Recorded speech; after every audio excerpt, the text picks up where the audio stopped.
Di ujung barat daya Maluku, tersembunyi sebuah pulau kecil yang seolah berdiri di antara dua dunia, antara laut lepas yang ganas dan ketenangan surga tropis yang nyaris terlupakan.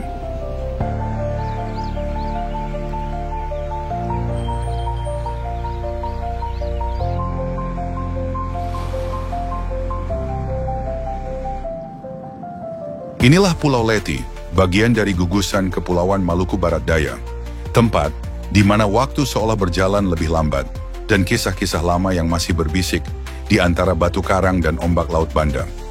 Belum banyak yang tahu keberadaan pulau ini, tapi bagi para pelaut tua, Leti adalah penjaga gerbang Samudra Selatan, tempat di mana ombak dari Laut Timor dan Laut Banda bertemu, menciptakan arus yang bisa menelan kapal, tapi juga menuntun kehidupan.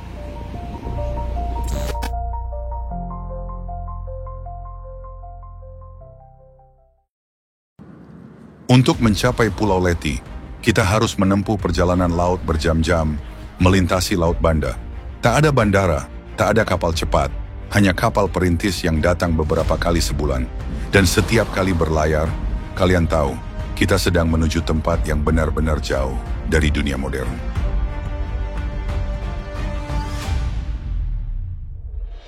Perjalanan ini panjang dan tak mudah, tapi di balik ombak dan jarak, selalu ada keindahan yang menunggu.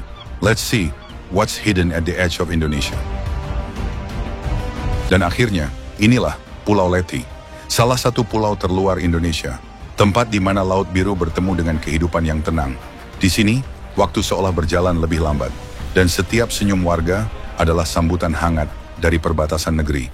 Welcome to Pulau Leti.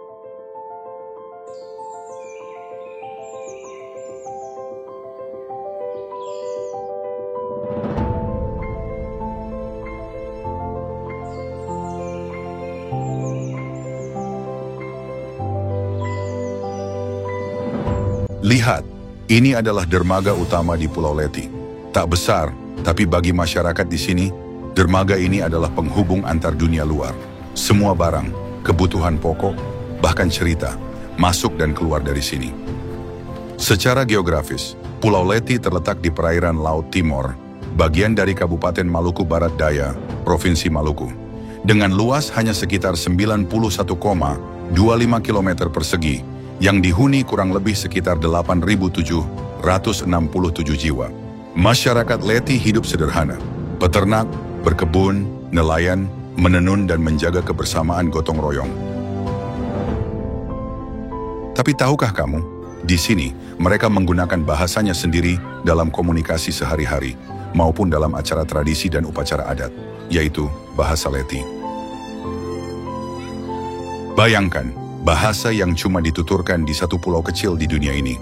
Dan sekarang, bahasa itu perlahan mulai dilupakan oleh generasi mudanya.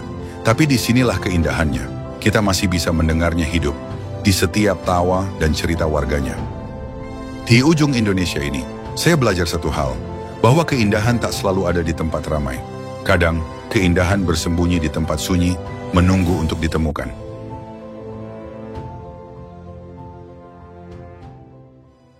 Dari atas tebing yang menjulang, Laut Leti terlihat seperti cermin biru tanpa batas. Di bawahnya, dunia karang dan ikan menari dalam harmoni, menciptakan surga yang nyaris tak tersentuh manusia. Sedangkan di daratannya, dengan iklim setengah tandus, yang menciptakan ekosistem unik, pohon-pohon lontar tumbuh subur. Sedangkan hamparan sabana kering, yang menghiasi sebagian lanskap, menjadi tempat berkembang biak bagi kuda liar, sapi ternak, domba dan babi. Leti adalah potongan kecil dari surga, tempat alam dan manusia bersatu dalam keseimbangan yang rapuh namun indah. Di ujung samudra ini, kita tidak hanya menemukan sebuah pulau, tapi menemukan makna tentang apa artinya menjadi bagian Nusantara.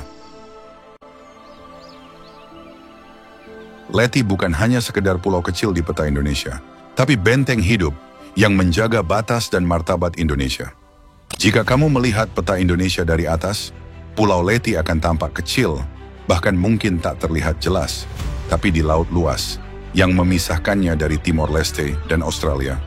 Leti berdiri sebagai garis depan, penjaga senyap di antara dua dunia, Indonesia dan Samudra Internasional.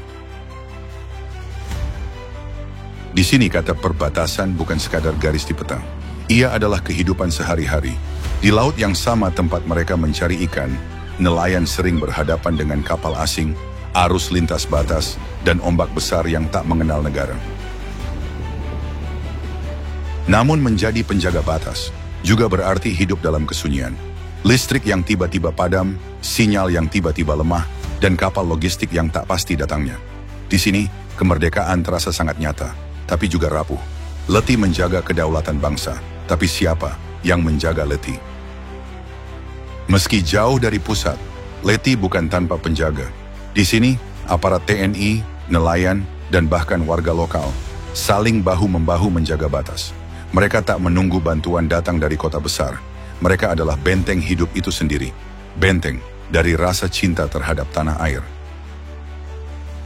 Dunia mungkin melihat Letih sebagai titik kecil di tengah laut, tapi disinilah sesungguhnya Indonesia dimulai.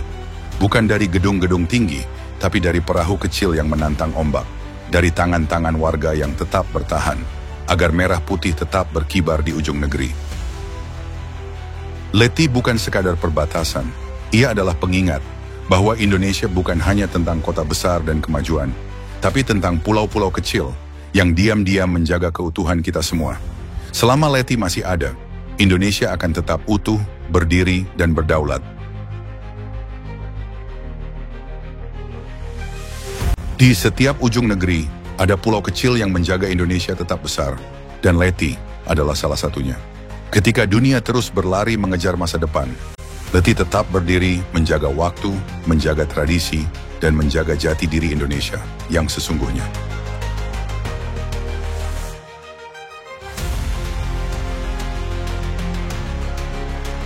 Bagi orang Letih, pulau ini bukan sekadar tanah dan batu. Ia adalah nadi yang berdetak. Selama laut masih berombak, selama lagu-lagu lama masih dinyanyikan, Letih akan terus hidup dan tak pernah lupa.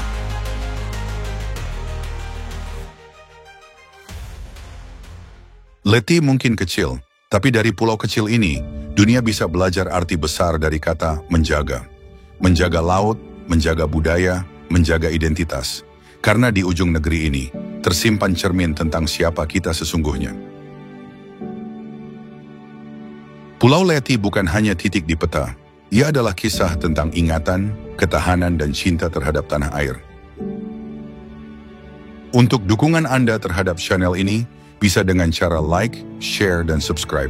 Atau bisa juga melalui link yang ada di dalam deskripsi video ini. Terima kasih sudah menonton, sampai jumpa di video selanjutnya.